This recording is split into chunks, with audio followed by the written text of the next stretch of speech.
হাদিসের মধ্যে আছে, ইসরাফিলের সিংহা ফু দেওয়ার পরে সব যখন ধ্বংস হবে, তখন আল্লাহর ফেরেশতা আজরাইলকে আল্লাহ জিজ্ঞেস করবে, আর বাকি কে?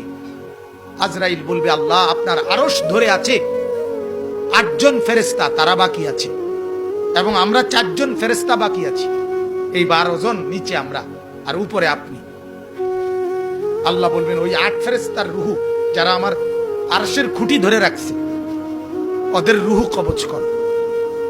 কিতাবে আছে আরশ থেকে তখন আওয়াজ আসবে আল্লাহর কুদরতে। আরশ বলবে, মাওলা আপনার আরশ ধরে রাখছে, এদেরকে কমপক্ষে ছেড়ে দেওয়া যায় না? বুঝেন নাই কথা? এগোর রুহুটা কবজ না করলে হয় না? এরা তো আপনার আরশ ধরে রাখছে।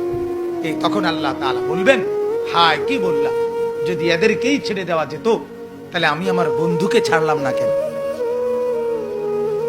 কথা বুঝেন নাই? তাইলে তো আমি আমার নবীকেই কি রাখতে পারতাম। আমার বন্ধুর চাইতে বেশি প্রিয় তো এরা না, তো তাকেও তো আমি কবরে পাঠাইছি, তো এরা রাখবো কেন? এরা রাখবো কেন? তাহলে বলে,